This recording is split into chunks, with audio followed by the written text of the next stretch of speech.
Hello everyone, welcome back to Breaking News Nigeria. So my people, another shocking twist today from Abuja. Nnamdi Kanu, the leader of IPOB, finally appeared in court, and the Nigerian Medical Association has released a statement saying Kanu has no life-threatening sicknesses.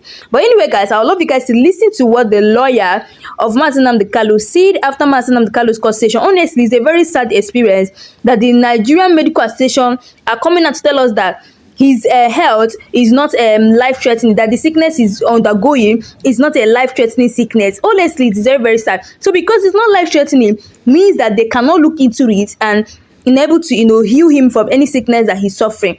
Guys, listen to what the lawyer has to say, and I'm going to be right back. I understand that the court has denied Nnamdi Kanu's request to transfer to an external medical center. Well, yes, that's quite a surprising ruling today. We were served all of a sudden, as a matter of surprise, an ambush with the medical report, which the court ordered the Nigerian Medical Association to submit since 26th September. So that medical report that we were served is dated 13th October. And it was today that we were served in open court with it. So, well, you can say that defense had no ample opportunity to react to it. It was more of an ambush. But nonetheless, the court had ordered further that Nnamdi Kanu be examined by the Nigerian Medical Association. That examination was never carried out, and the order was entered on 26th September and restated on 8th October. That part of the order was disobeyed. They never examined him. So the report is based on some informal meeting they held with Nnamdi Kanu as far back as 18th September. At the DSS headquarters in Abuja. They were invited to do that by the DSS. The court and the DSS are not the same.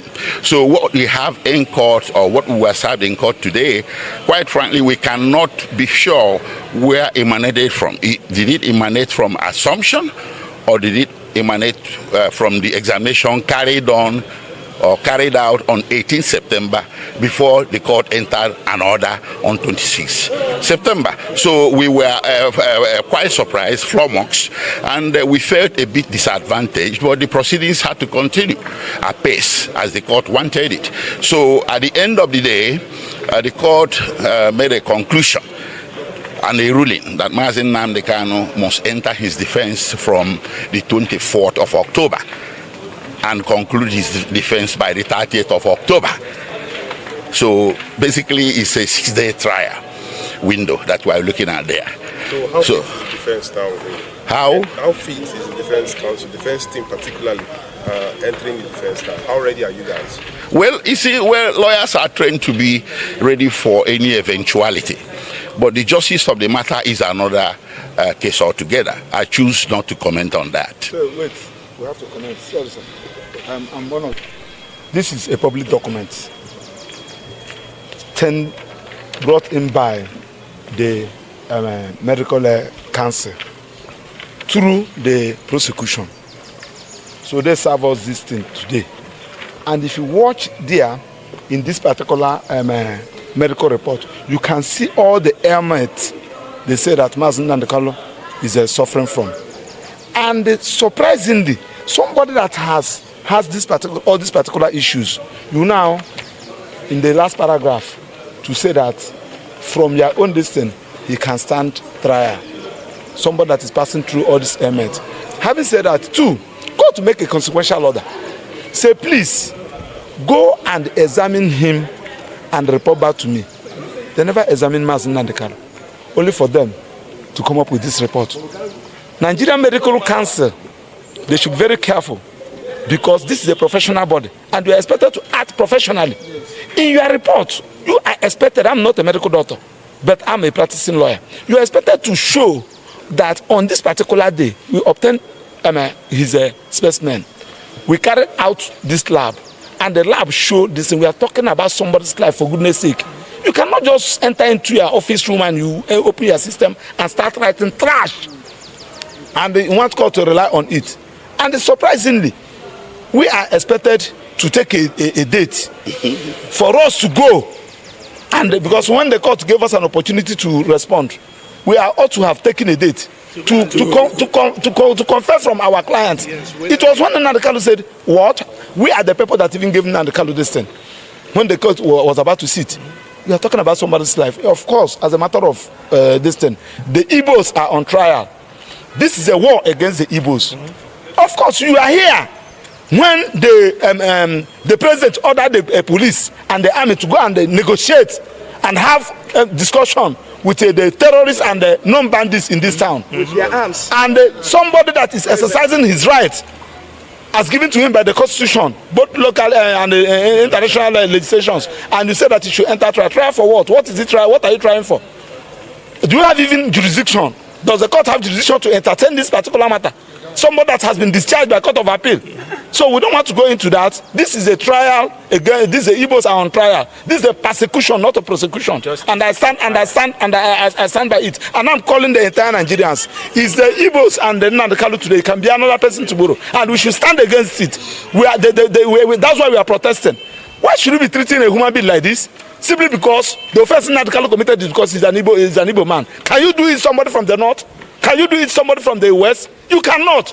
People have been agitating. So-and-so has been going around agitating for Republic of Oduduwa. Have you arrested him? The answer is no. Because Nnamdi Kanu is an Igbo and they feel that nobody can speak with him, for him. And we are saying no to that. We can never be intimidated.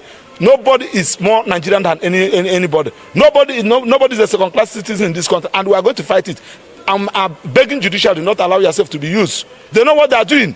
Are you telling me that it was on the 13th? Court gave you 2 weeks. 2 weeks. After 2 weeks, you now produce the document on the 13th, and you kept it with you. You did not allow us to go and see our client with it, only for you to serve us 5 minutes before court is sitting, and you ask us to respond. Is this injustice or injustice, for goodness sake? We should call Evo. And when you call Evo, it will stop existing. That is our submission. Thank you. No evaluation. You come up with the office. You didn't carry out any evaluation.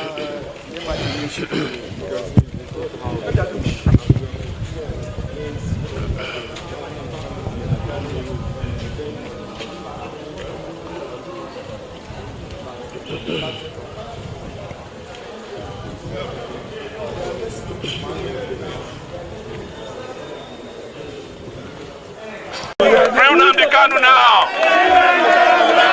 Nnamdi Kanu now! They called me through one of my sources. Showore, why are you fighting for Nnamdi Kanu? He's on trial. Let us finish the trial first before we can talk about releasing him. And the simple question I ask is, what are you trying him for? No answer. Because what you are trying him for has been discontinued by the Court of Appeal. He was discharged and acquitted. The Supreme Court followed up and ruled that his bail was not violated because it was Nigerian army that went to his house to go and drive him away from the country. And he has the right to save his life. What other charges do they have? Nothing. I will surprise you today, in 2019, when they were looking for charges to put on Nnamdi Kanu's head. They charged me and him together. Yes. Yes. They said that we were trying to kill some policemen in the southeast. I don't even know where Abia State, his house is in Abia State. But I was honored to be charged with him. I get charged every week in this country. Every week. Last week, I was charged 3 times at the Federal High Court. So I know about all these fake charges by the federal government. So we are asking you to please come out on Monday en masse. It is our time to bring our brother home. And we cannot accept anybody to be treated as second-class citizens in this country. That is why we are not going to be talking as if we are Yoruba, Hausa, or Igbo. I have said it and I'll repeat it to you. I don't know my tribe. My tribe is justice. Because as you see me here, I like Igbo music, particularly Ogene music. The moment they play it, I don't lose my mind. That makes something Igbo there for my body. I was born in Yoruba land, in Ijaw land, but I speak Yoruba. I did NYC in Hausa land. I have traveled all over the world to 30 countries. There is no country where citizens are treated like this that I've been to. Even countries that we don't know anything about, they accept and treat us better. Chocolates of our own country called Nigeria. And anybody that's asking for united Nigeria must consider justice in that united Nigeria first. You cannot unite Nigeria by creating BOA or NOA or NOI. Not be iron hand. You can only get it by treating everybody fairly and equally and justly in this country. That is the only solution. Let me tell you, when we leave this place, the DSS will come and harass you. Don't worry. They are only doing their work. Even them themselves, they are still begging me to help them fight for their salary. Yes. Because I just finished fight for police. DSS, they beg me on the ground, say they know they pay them well. They never pay them allowances. So, but we say make we first of all free Nnamdi Kanu. We will help other people. We will help DSS. So, thank you very much. Please, Monday 7 a.m. Unity Fountain is the place where we are gathering. But you know them, they might lock up the place. We will surround this wall of Jericho. We go the waka until we enter Aso Rock. But I have said something, which is the last option they have. To avoid this, they can release Nnamdi Kanu now. Yes. To avoid, we don't have to wait till Monday. They don't have to be disgraced. Because I hear say Tinubu said don't come up from country. Yes, over this matter, he did roam, and maybe he no plan to come back. He's roaming around the room. Yeah. Please, Monday, come out en masse.